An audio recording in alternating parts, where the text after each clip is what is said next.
Doña Cecilia, may nobya pa po ba yang si Senyorito? Napapansin ko kasing puro na lang siya trabaho. Abay, hindi na siya bumabata. Bigyan naman sana niya ng panahon ng sarili niya. Hindi ko alam, Norma. Dahil wala namang ipinapakilala pa sa akin si Kevin. Naku, kapag puro na lang trabaho si Senyorito Kevin, paano na kayo magkakaroon ng apo niyan? Wala ring mapupuntahan ang lahat ng pagsisikap niya kung wala man lang siyang magiging tagapagmana, hindi po ba? Sa bagay, may punto ka nga riyan, Norma. Lagi kasing puno ang schedule niyang senyorito mo. Laging may meetings at kung ano-ano pa. Kung aalis man, kasama ang mga kaibigan, minsan lang yon at umuwi agad kasi pagod na. Baka rin po wala na sa isip niya ang makipagkilala o makipag-date dahil sobrang abala na niya. Paalalahanan niyo na lang po. Sayang naman ang lahi niyo. Ang gandang lalaki pa naman ni Senyorito. Tapos hindi man lang magkaroon ng anak. Naku, hindi ako makakapayag yan. Gusto ko na nga bago man lang ako pumanaw makita ko man lang ang mga magiging apo ko sa kanya. Hayaan mo, Norma. Kakausapin ko yang si Kevin. Matagal nang nagtatrabaho si Norma sa bahay ng mga Mendez. Ipinagbubuntis pa lang ni Doña Cecilia ang anak na si Kevin. Nagsisilbi na ito sa kanila. Ito na rin ang nag-alaga at nagpalaki kay Kevin hanggang sa maging mayordoma na ito ng bahay. Naging napakabuti ng pamilya sa kanya at napapansin niyang simula nang magtrabaho na si Kevin ay hindi pa nila ito nakitang may kasama o meron man lang pinakilalang babae sa kanila. Oh, nandiyan ka na pala, iho. Magandang gabi, ma. Dami niya yatang niluto at mukhang ang sarap ng lahat ng yan . May okasyon po ba? Wala naman, iho. Gusto ko lang na paghandaan at paglutuan ka ng lahat ng paborito mo para naman kahit papano mawala o maibsan man lang ang pagod mo sa buong araw. Aba, ang lambing naman ng mama ko. Salamat sa pag-aalala, ma. I love you. Walang anuman, anak. Halika na't maupo ka na para makakain na. Hindi ba't nakakatuwa na may nag-aasikaso sa iyo kapag umuwi ka? Opo, ma. Kaya salamat sa inyo ni Manang Norma. Alam kong kayong dalawa nagluto nito. Nakangiting nakatingin lang si Doña Cecilia sa anak niya habang kumakain ito. Ganado namang kumakain si Kevin nang mapansin niyang siya lang ang kumakain at nakatingin lang ang ina sa kanya na may kakaibang ngiti. Bagay na ipinagtataka niya. Uma, bakit ganyan kayo makangiti sa akin? At bakit di kayo kumakain? Hindi ko kayang ubusin lahat to na mag-isa . Anak, mag-asawa ka na kaya para may nag-aalaga at nag-aasikaso na sa'yo ng gaya nito. Po, bakit niya naman nasabi yan, ma? Wala pa po sa isip ko yan at wala rin akong panahon na kumilala o makipag-date. Kasi ang daming trabaho sa kumpanya natin . Alam mo namang hindi ko kayang basta ipaubaya na lang lahat sa mga tao natin. Mas maayos pa rin kapag hands-on ako. Alam ko naman yon, anak. Pero hindi ka na bumabata at matanda na rin ako. Ayoko naman na mawala rito sa mundo nang hindi man lang nakikita ang apo ko sa'yo. Ma, huwag niyo munang isipin yan. Darating naman yan ng kusa . Sige na po, mauna na ako magpahinga at talagang pagod na ako . Isa pa yan, di kung sana may asawa ka na ngayon o kasintahan man lang, di may nag-aalaga na sana sa'yo. Hindi na kailangan, ma, kasi nandyan naman kayo ni Manang Norma. Sige na po, ma, mauna na ako. Bigyan nyo na lang sa mga kasama natin sa bahay yung mga pagkain kapag di nyo naubos. Sayang din po kasi. Napailing at hindi na nakasagot pa si Doña Cecilia sa anak. Tinawag na lang niya si Norma na kunin ang mga pagkain sa mesa para kainin nila dahil nawala na rin siya ng gana. Nagtaka naman ang mayordoma, kaya nagtanong ito kung anong nangyari. Hindi po ba kumain si Senyorito Kevin, Doña Cecilia? Kaunti lang po ang nabawas, Pagod daw siya at mas gusto niya magpahinga. Ay, bakit po malungkot ang mukha ninyo? Nabanggit niyo na ba kay Senyorito Kevin ang tungkol sa pagkakaroon niya ng nobya para mapangasawa? Hindi nga Hindi pa man humahaba ang usapan namin pero Sa pananalita niya, ayaw talaga niya. Hindi ko na alam ang gagawin ko. Dahil tama rin naman siya. Mas maaasikaso nga naman ang mga negosyo namin kung hands-on siya. Kaso, inaalala ko rin naman, gusto ko rin na magkaroon din siya ng sarili niyang buhay. Tumayo na ang matanda at pumunta na sa kwarto nito. Nalungkot naman si Norma dahil parang malabo ngang magkaroon ng pagkakataon ng amo niyang si Kevin para makakilala ng babae.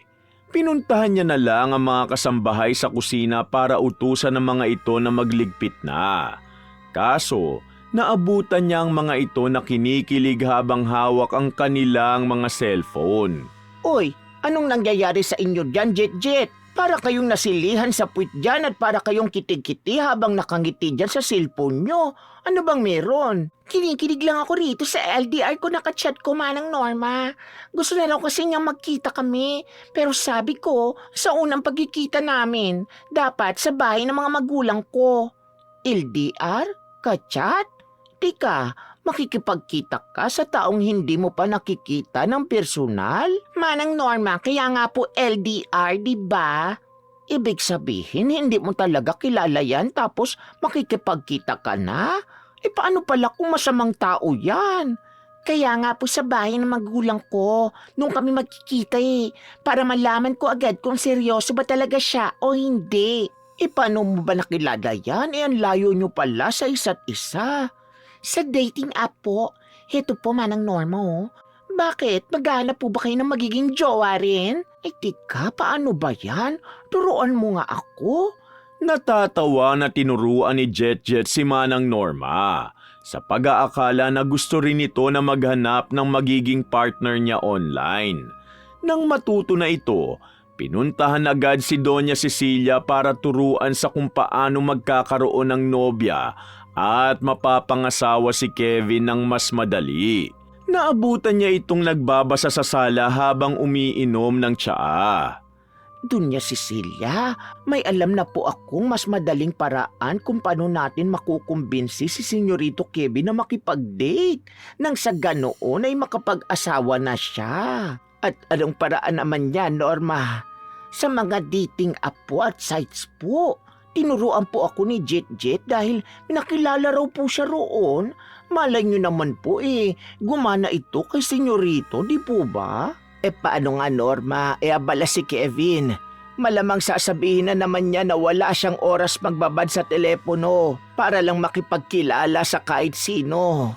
Kaya nga po ikaw po ang maghahanap ng tamang babae para kay Senyorito Kevin.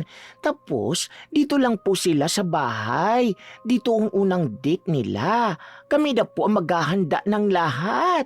Nang sa ganoon, makilala niyo rin ang babae ng personal. Maganda nga naisip mong yan, Norma. Sige nga, turuan mo nga ako kung paano gawin yan. At dahil hindi naman gaano kagamay ni Manang Norma ang paggamit ng mga dating app, nagpaturo at nagpatulong sila kay Jet para maghanap ng babaeng nababagay para sa anak.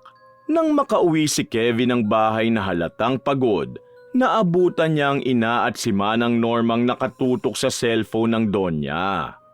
Oh, ma, parang abala yata kayo ni Manang Norma. Ay nako, Senyorito, hinahanapan ka po namin ng mama mo nang makakadate. Ano? Ma, hindi pa rin ba kayo tapos dyan? Sinabi ko na po na hindi ba sobrang busy ako at wala akong sapat na oras para sa mga ganyan. Lalo na ngayon na may bagong project kaya sobrang abala ang team. Anak, sige na naman. Hindi ko naman to ginagawa para sa sarili ko Ginagawa ko ito para sa iyo. Gusto ko rin na magkaroon ka ng sarili mong pamilya. Kailan mo pa ba iisipin yun kapag napaglipasan ka na? Kaso nga mama, alam mo naman na halos puno na ang schedule ko. Nitulog nga kulang na kulang bilang pahinga ko Ipagawa mo na kasi sa ibang staff mo ang ibang gawain na pwede namang hindi mo nagawin. Ikaw ang inaalala ko anak Matanda na ako at ayokong mawala nang hindi ko nasisiguro na may mag-aalaga rin sa'yo kapag sakaling wala na ako. Siya, sige po. Kayo nang bahalang mag-set ng sa tingin nyo bagay sa akin. At sabihan nyo na lang ako kung kailan makikipagkita para may singit ko sa schedule ko. Sige po ma, akyat na muna ako para magbihis. Ihanda ko na rin po ang hapunan nyo, Senyorito Kevin. Naging napakalawak ng ngiti ni Doña Cecilia nang mapapayag niya ang anak niya. Hindi naman sila nagsayang ng oras ni Manang Norma at naghanap na sila ng babae sa dating app na sinabi ni Jet sa kanila na babagay kay Kevin. Ilang babae ang ipinakilala nila kay Kevin, subalit lahat ay hindi pumasa sa binata. Hanggang sa isang babae ang nakakuha ng atensyon nito, si Jane. Pang-ilan na ba ako sa mga naka-blind date mo? Actually, hindi ko na mabilang eh. Sinamama lang naman kasi at ang mayordoma namin na nakaisip ng ganito. Tumatanda na raw kasi ako kaya dapat maghanap na ako ng mapapangasawa ko. Oh, date to marry pala to. Tamang-tama dahil yun din ang hanap ko. Pwede bang ako na lang ang last and forever mo? Naku, Doña Cecilia, tingnan niyo nakangiti si Senyorito Kevin. Hindi siya ngumiti ng ganyan sa mga unang ipinakilala natin sa kanya. Mukhang may class at desente naman ang babaeng yan. Sana nga yan na ang makasundo ni Kevin. At hindi nga nagtagal, naging kasintahan na ni Kevin si Jane. Tuwang-tuwa naman si Manang Norma at Doña Cecilia dahil sa wakas, nagkaroon na rin ng kasintahan ng binata. Agad namang nagpahanda ng masarap na hapunan si Doña Cecilia nang malamang may nobya na ang anak at inimbitahan niya ito sa bahay nila. Salamat po sa pag-imbita sa akin dito sa bahay niyo, tita. Walang anuman, iha. Mas masaya ako na kasama ka namin. So, kailan ang kasal? Ma? Bago pa lang kami ni Jane, kasal na agad ang sinasabi niyo. Baka naman iwalayan ako bigla niyan. Pero di ba mas maigi nga na magsama na tayo? Pwede naman yun habang pinaplano natin ang kasal. Kasi ayoko rin nagsasayang ng oras eh. Doon din naman yata tayo papunta. Hindi na tayo mga bata para subukin pa ang isa't isa, hindi ba?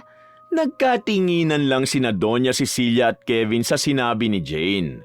Habang si Manang Norma naman, biglang may naramdamang kakaiba sa babae na binaliwala rin niya kalaunan hanggang sa isang araw.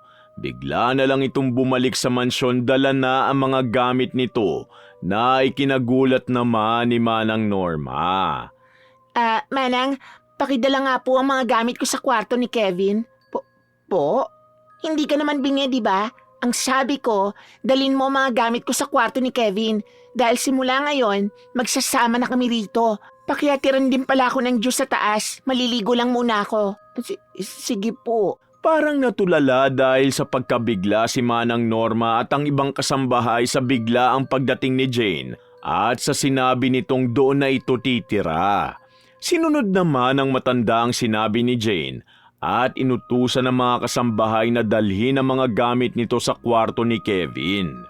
Pagkalabas naman ni Doña Cecilia, nagtaka siya kung kaninong mga gamit ang inaakyat ng mga kasambahay niya. Kay Jane po.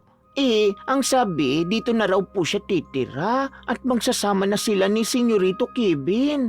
Baka naman nag-usap na sila ni Kevin dahil sa akin wala namang problema kung dito siya titira.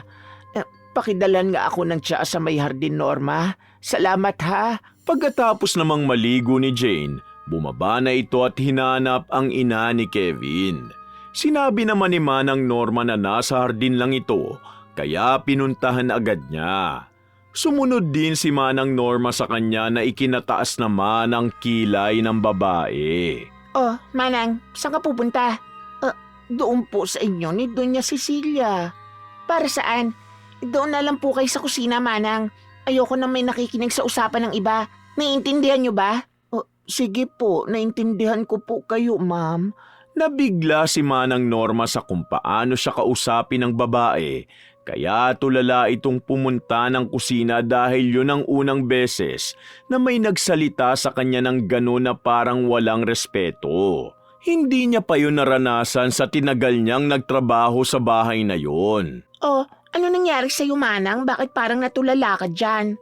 Sa tinagal-tagal kong naninilbihan sa bahay na ito, Jet, hindi pa ako nabastos ng ganon kahit ni Senyorito Kevin. Po, ano po ba nangyari? ang nobya ni senyorito na si Jane. Pinaalis ako dahil baka makiusyuso lang daw ako sa pag-uusap nila ni Doña Cecilia.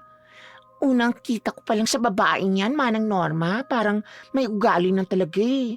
Naku, kawawa si senyorito kung yan ang mapapangasawa niya. Saglit na napaisip si Manang Norma. Siya pa naman ang panay sulsol kay Doña Cecilia na hanapan ng magiging asawa si Kevin. Ngunit mukhang madedehado pa yata. Naisip niyang baka hindi naman talaga masama ang ugali ng babae, kaya naman pinakisamahan niya pa rin ito. Ma'am Jane, wala ba kayong gustong ihanda para kay senyorito para sa hapunan? Bakit? Katulong ba ako rito? Hindi ba trabaho niyo yon? Opo, pero hindi po ba mas matutuwa ang senyorito kapag may niluto kayo na para sa kanya lang? Paglalambing po yun. Di ba nga gusto niyong maging asawa ni senyorito Kevin? Lutuan mo na lang siya ng paborito niya at titingnan ko mamaya sa kusina kung maayos ba ang gawa niyo. Sige po, uutusan ko na ang mga kasambahay na ihanda ang mga kakailanganin para makapagsimula na kami. Sinunod nga yun ng mayordoma. At nang patapos na magluto ang mga kasambahay kung saan si Manang Norma pa ang nag-asikaso, pumasok na lang bigla si Jane sa kusina hilang nobyo na si Kevin at sinabi rito na naghanda siya at ipinagluto ang binata ng paborito nitong pagkain na labis namang ikinatuwa ng lalaki. Pagkatapos ay umalis na ang mga ito na ikinatulala nila Manang Norma. Naku Manang, parang akong kinakabahan sa babaeng yan ah. Bago pa lang sila ni Senyorito Kevin pero sinungaling na. Sinabihan ko nga iyan kanina kung gusto ba niyang ipagluto ang senyorito. Pero ang sabi, tayo na lang daw tapos sasabihin niyang siyang nagluto. Ay di bali na, makikilala naman ni senyorito ang timpla ko. Sa bagay, sige Manang, ihanda na muna namin ang lamesa. Sa hapunan, ibinida ni Jane ang kanyang pagluluto kuno para kay Kevin na ikinatuwa naman ng labis ni Doña Cecilia. Ngunit nang tikman nito ni Kevin, nagtaka siya kung bakit kalasa nito ang timpla ng kung paano ito lutuin ni Manang Norma. Parang timplada lang ni Manang Norma ang gawa mo ah. Parehong pareho. Kasi si Manang ang nagturo sa akin ng timpla na gusto mo eh. Hindi ba Manang Norma? Ha?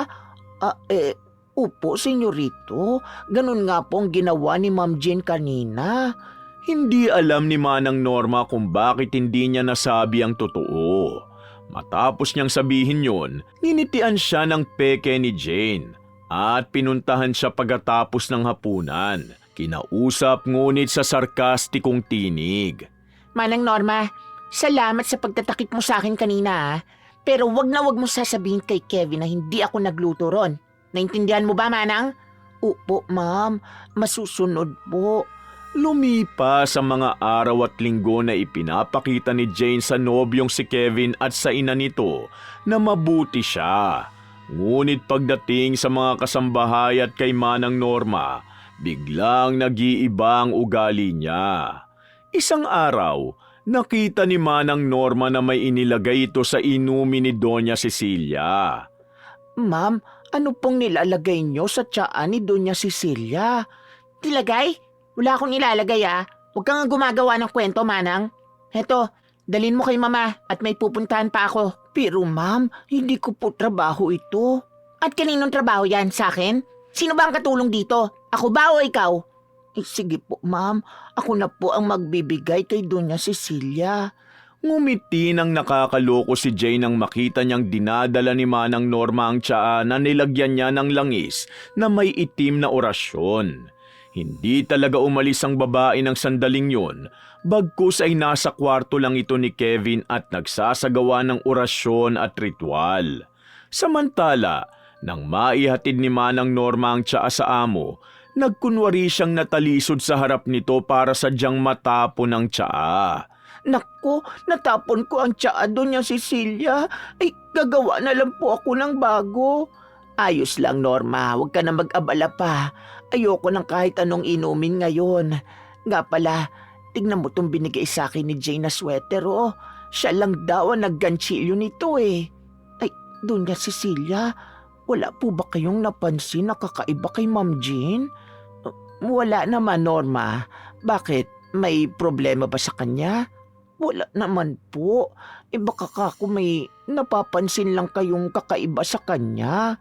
Dahil hindi na talaga maganda ang kutob ni Manang Norma kay Jane, binabantayan na niya ang bawat kilos nito. Napapansin niyang sa tuwing may ibinibigay itong inumin, pagkain o kahit na ano sa mag-ina, may pinapatak siyang langis dito. O di naman kaya, may tila binubulong ito sabay ihip ng hangin sa mga inaabot o binibigay niya. Makalipas ang linggo mula nang dumating siya, bigla na lamang nagkasakit si Doña Cecilia. Norma, tawagan mo ang doktor ko at papuntahin mo siya rito sa bahay. Upo, Doña Cecilia. Huwag kayong mag-alala, Mama. Aalagaan ko kayo. Ako ang personal na mag-aalaga sa inyo hanggang sa gumaling kayo. Maraming salamat, Iha. Napakaswerte namin ng anak ko sa'yo. Ang kaso po, hanggang ngayon ayaw pa rin akong pakasalan ni Kevin. Lagi siyang abala sa trabaho niya. Hayaan mo, Iha. Kukumbinsihin ko siya. Narinig ni Manang Norma ang pag-uusap nilang yon at nakita rin niya ang kakaibang ngiti ng babae sa sinabi ng matanda. Samantala, napansin din ni Norma na parang laging lutang at wala sa wisyo minsan si Kevin. Lalo na kapag kausap nito si Jane, na animoy parang nahihipnotismo. Oh, Manang Norma, ang layo naman yata ng isip mo. Nasaan na yung amo mong hilaw?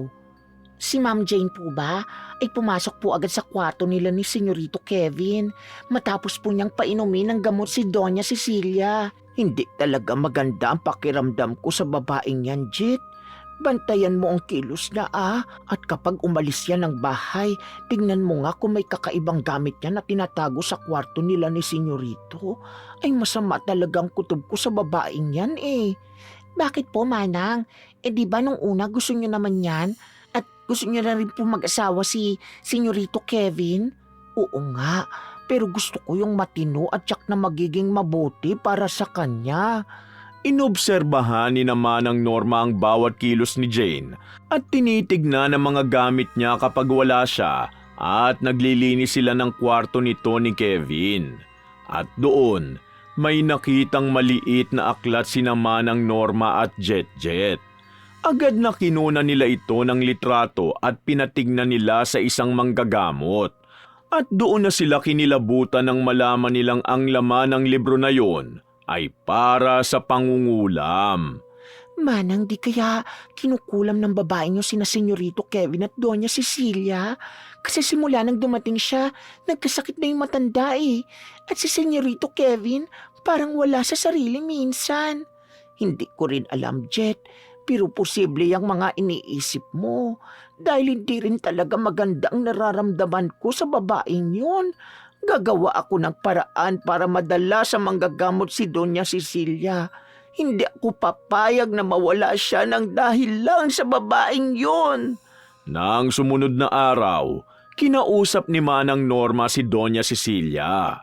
Habang tumatagal kasi, mas lalong lumalala ang kalagayan nito. Kahit na regular naman itong iniinom ang mga gamot niya. Doña Cecilia, huwag niyo po sanang mamasamain ang sasabihin ko sa inyo, ha? Pero hindi po maganda ang kutob ko sa nobya ni Senyorito Kevin. Ano bang sinasabi mo, Norma? Hindi ba't gusto mo naman siya nung una? At ikaw pa nga ang nagpumilit sa akin na hanapan ng nobya si Kevin. Alam ko po, dahil inakala ko na makakabuti siya. Pero talagang hindi maganda ang nararamdaman ko sa babaeng yan. Ay isa pa, para ko na ring anak si Senyorito dahil sa akin lumaki yun. Kaya't kabutihan lang din niya ang gusto ko. Ano bang gusto mo mangyari ngayon, Norma? Dadalhin kita sa isang albularyo para ipagamot, ma'am. Hindi ko magana sa iyo ang mga normal na gamutan at parang mas lumalala pa ang kalagayan mo. At para masagot na rin ang mga katanungan sa utak ko. Hindi naman tumanggi ang Donya at pumayag sa sinabi ni Manang Norma na magpagamot sa isang albularyo. At doon nga nalaman nila na kinukulam ng paunti-unti si Doña Cecilia at ang anak niyang si Kevin ang babaeng bago lang nilang kakilala. At wala silang ibang naisip kundi si Jane yun. At para patunayan ito, unti-unti ring ibinabalik ng albularyo kay Jane ang kulam na ginawa niya sa mag-ina. Kapag nagkasakit siya ng paunti-unti ng kagaya sa inyo, Doña Cecilia, ibig sabihin, totoong lahat ng hinala ko at ang sinasabi ng albularyo. Kapag nakumpirma natin ang lahat, Norma, ako mismo ang magpapalaya sa babaeng yan. Kaya magpanggap po kayo na wala kayong alam nang sa ganun ay hindi siya maghinala ha, na binibitag lang natin siya. Diyos ko, dahil sa pagiging apurado ko sa isang babaeng mangkukulang pa na punta ang anak ko. Doña Cecilia, wala na pong magagawa ang pagsisisi dahil kahit ako'y may parte rin sa pangyayaring ito dahil sa panunulsul ko rin sa inyo. Kaya magtulungan na lang po tayo, ma'am. Walang kaalam-alam si Jane na unti-unti na palang tumatalbog ang kulam na ginawa niya sa kanila. At ilang araw lang ang lumipas, bigla na lang din nitong nagkasakit.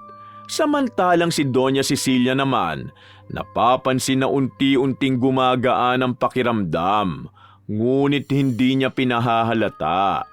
Nag-alala tuloy si Kevin dahil akala nito, parehas nang may sakit ang ina at ang kanyang nobya.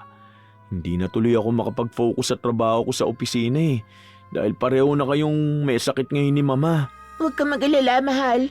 Gagaling din ako. Pero pwede bang pakasalan mo na ako kapag gumaling na ako? O kahit hindi pa, natatakot kasi ako na baka makuha ka pa ng iba sa akin Lalo na ngayon na ganito ang kalagayan ko. Sige, kapag gumaling ka, pakakasal na agad tayo kahit saan pa yan.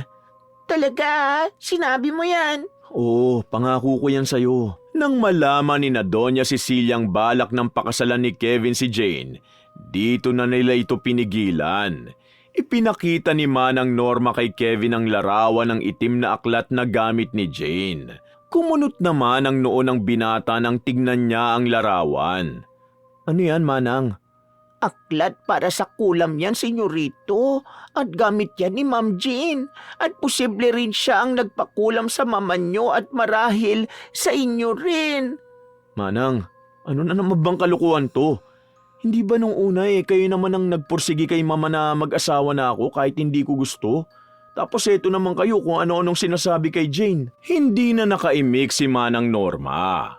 Ang kailangan niya na lang ngayon, sapat na katibayan na totoo ang mga sinasabi niya.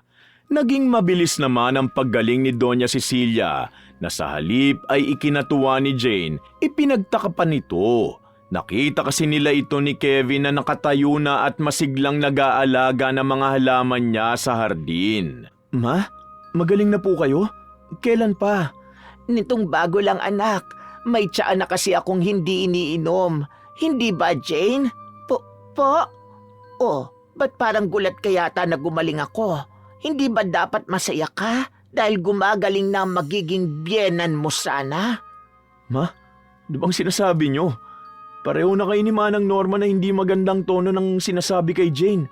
Dahil ayoko sa babaeng yan, Kevin. Ayokong maikasal ka sa kanya. Mama, ano po bang sinasabi nyo? Mahal, baka may problema na sa isip ang mama mo at hindi pa talaga siya gumagaling. Sinasabi mo ba na nasisiraan na ako ng bait? Tinawag ni Doña Cecilia ang kasambahay niyang si Jetjet na dali-dali namang lumapit sa kanya. Nagtaka naman si Kevin sa ikinikilos ng ina samantalang si Jay naman nagsimula ng kabahan at nanginginig habang nakahawak ng mahigpit sa kamay ni Kevin. Ma, ano ba nangyayari? Anak, hindi kasi magiging kapanipaniwala ang lahat kapag walang katibayan, hindi ba? Kaya bago ako magsabi ng kahit ano, dapat may ebidensya na muna. Mahal, baka sinusulsulan na naman ni Manang Norma ang mama. Yan naman lagi ang nakakasama niya At ramdam kong ayaw sa akin ni Manang. Kaya kung ano-anong sinasabi niya sa mama mo. Iha, wala pa si Kevin sa mundo. Nagsisilbi na si Norma sa amin. Kaya kung may paniniwalaan man ako sa inyo, Malamang siya yun. Yun na nga eh, ginagamit niya yun laban sa akin. Jet, bilisan mo na, ano ba? Ilang sandali pa nga, dumating na si Jet. Kinuha nito ang cellphone niya at ipinakita ito kay Kevin. At doon nakita ni Kevin na may nilalagay ito sa iniinom nila ng mama niya at kinakain.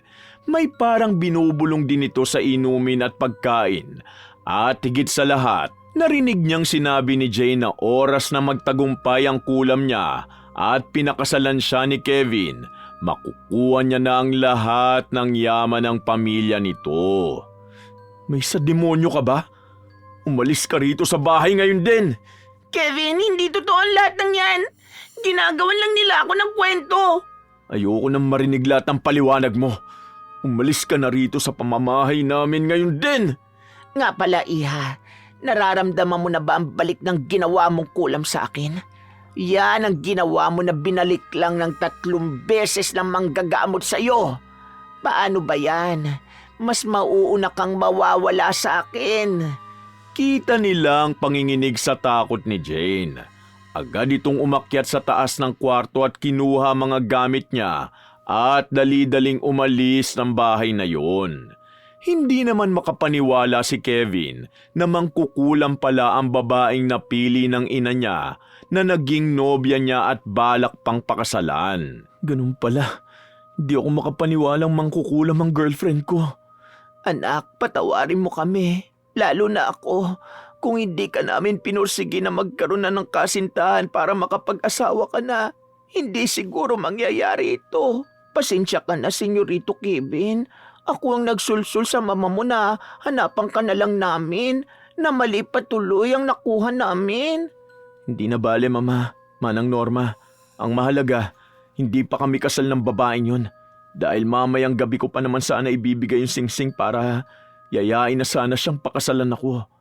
Na mabuti ay hindi natuloy. Mabuti pa rin ang Diyos sa atin, anak. Pinatingnan na muna nila Doña Cecilia at Manang Norma sa manggagamot si Kevin para matiyak na maalis ang kulam dito kung sakaling meron man.